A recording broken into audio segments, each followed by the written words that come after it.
Thank you for joining me on the journey. This is Completed Christianity. So welcome back. Another episode of Being Complete. And so today is Shabbat, our validation of the law, commentary, and continuing in the book of James. And so our journey thus far has been very satisfying, at least to me, because as I said, this has become my favorite book. Was Galatians, now it's James. Galatians takes number 2. It's my second favorite book.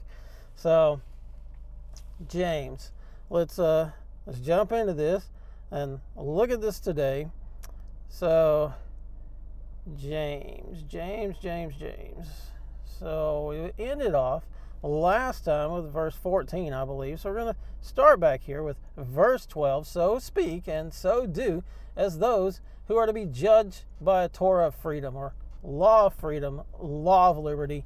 This law of liberty, it's not some new law. It's not some law of Christ that never existed beforehand.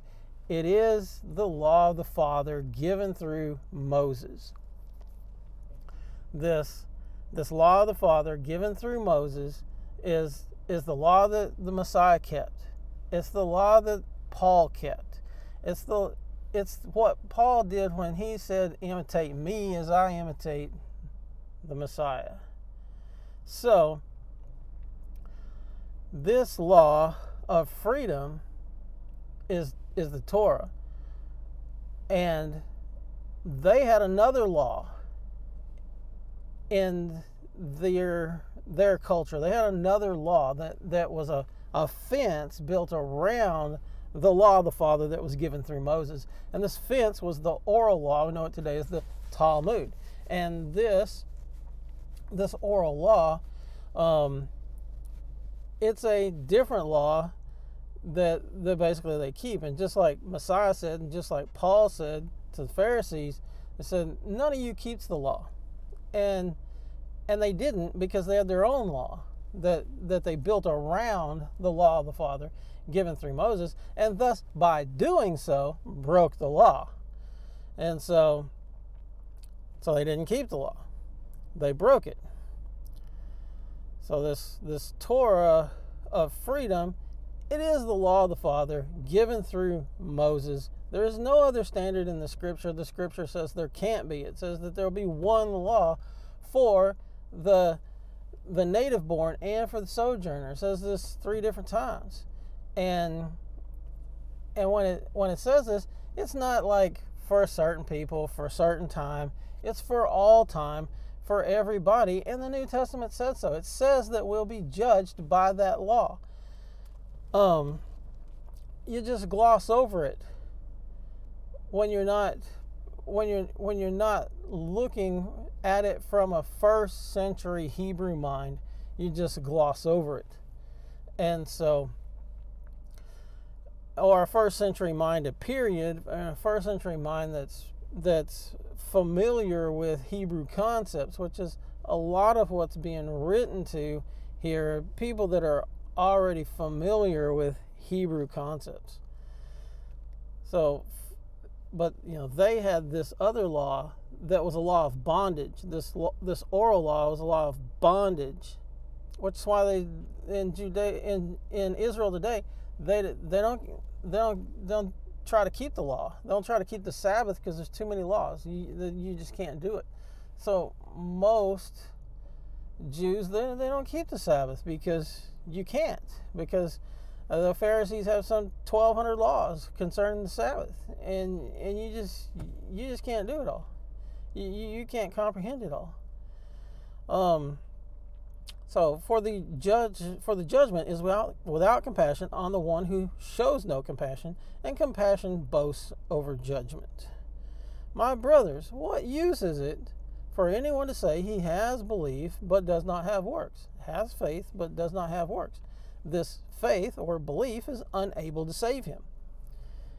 And if a brother or sister is naked and in need of daily food, but one of you says to him, go in peace, be warmed and filled, but you do not give him the bodily needs, what use is it?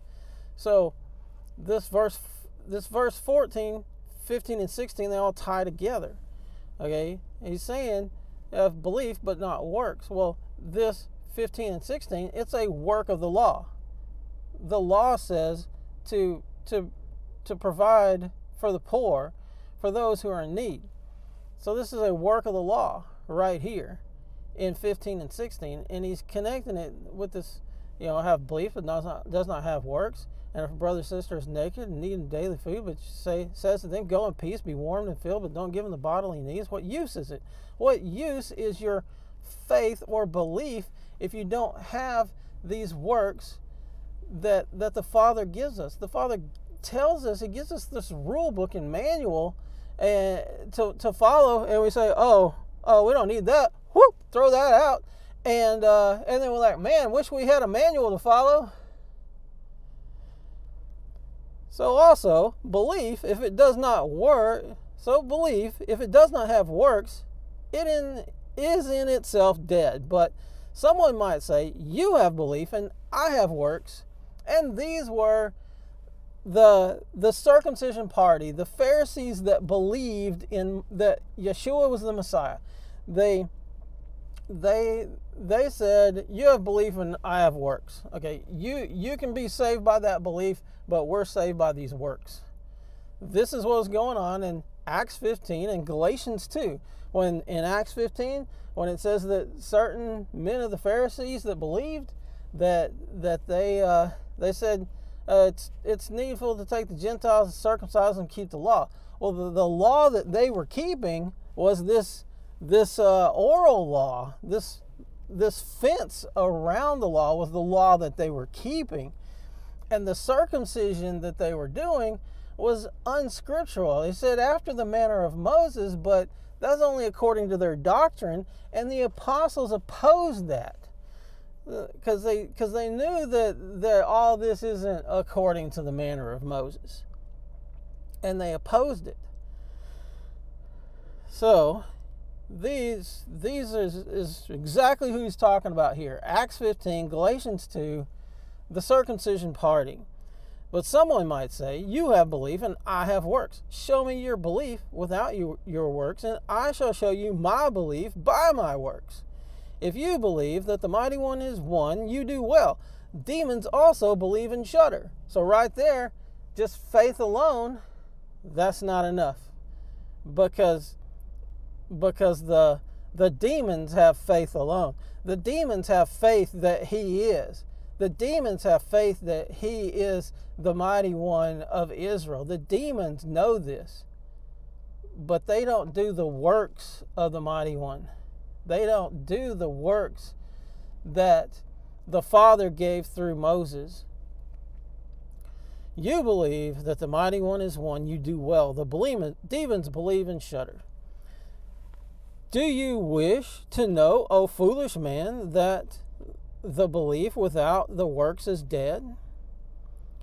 Was not Abraham our father declared right by works when he offered Yitzhak, Isaac, his son, on the slaughter place or altar?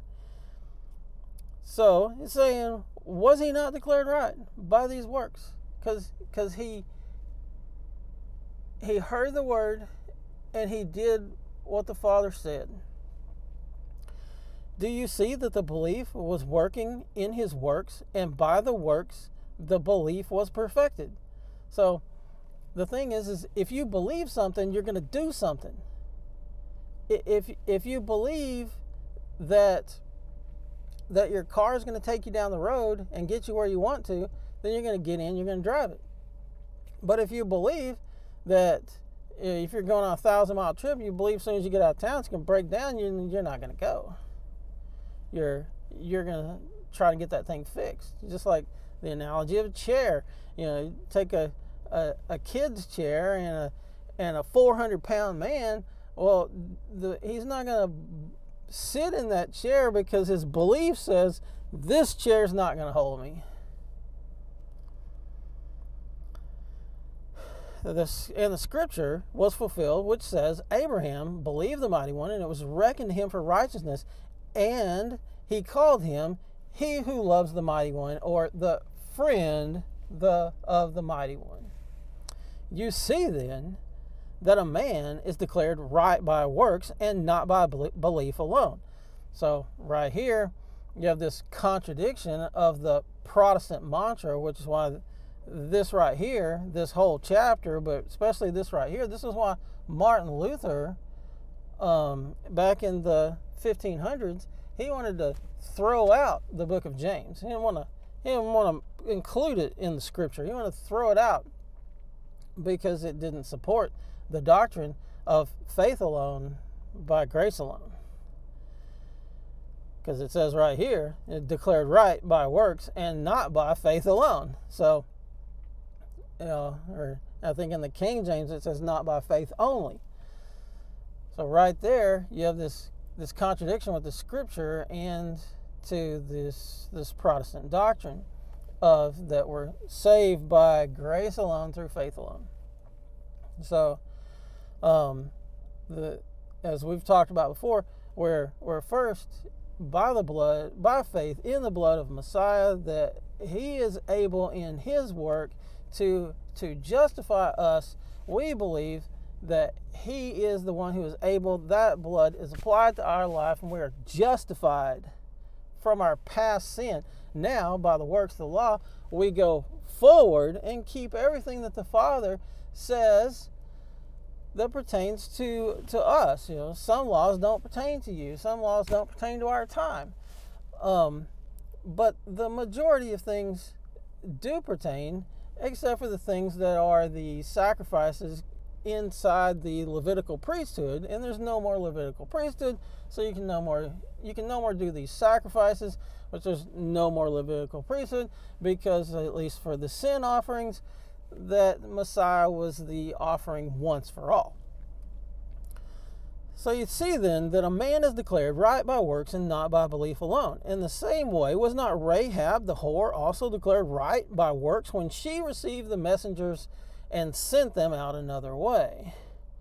For as the body without the spirit is dead, so also the belief without the works is dead. So this right here, the belief without the works is dead. When we take a look at this in the King James Version, it says, for as the body without the spirit is dead, so faith without works is dead also. So in the King James, they leave out this word for thee. And yeah, that it doesn't sound like much. And like, well, how do you know this translation here? It should say the belief, the faith. So this is saying here, the faith of Scripture is dead without the works of Scripture. The works right here, these works are the works found right here. And so this given here of this, that it's not by faith alone, this seems to be a contradiction here. For by favor you have been saved through belief, and that not of yourselves, it is the gift of the Mighty One. It is not by works, so that no one should boast. Okay, so this goes back into this twofold salvation, that we are first justified, and then at the judgment we're first justified, then we work out our salvation with fear and trembling, and then in the end, at the judgment, the great white throne judgment, then we are given our salvation. We obtain our ultimate salvation. From that point, there's no way to fall away. And the scripture says you can fall away. The scripture doesn't say that it's once saved, always saved. That's just a doctrine. The scripture says that you can fall away. And so here, it's not by works.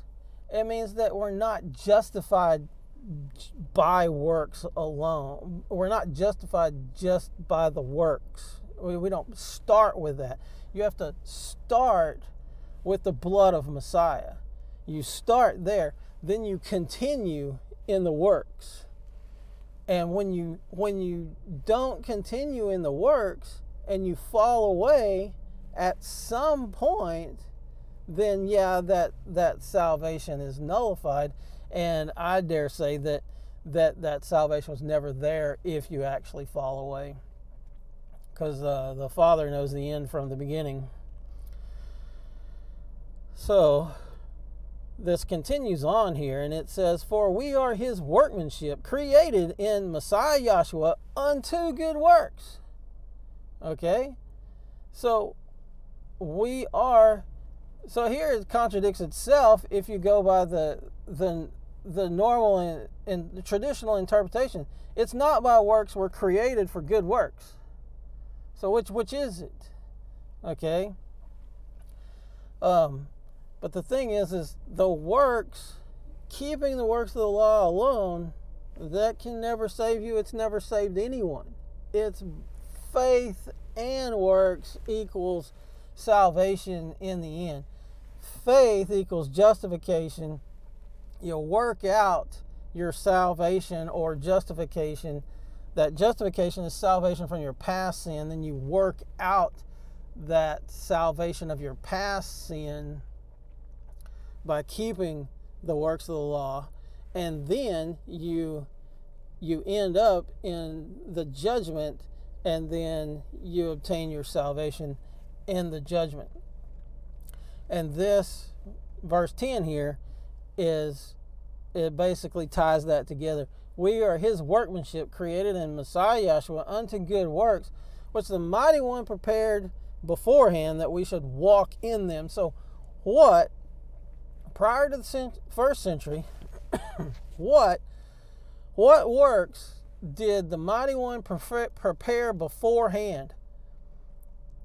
He prepared his law that was given through Moses, was re-given through Moses. The same law that Abraham followed, it got lost in Egypt, fell away from that, re-given through Moses, and right there we have it. But here in this the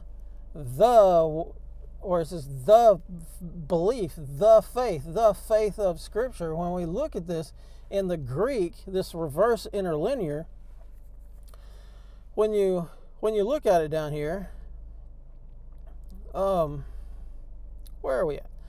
So it says, so also faith devoid of works is dead. But when you look below that at the Greek, this word here isn't translated, and this word, it's when it's like here, it's usually translated as the. Here it's the. So also the faith devoid of works is dead.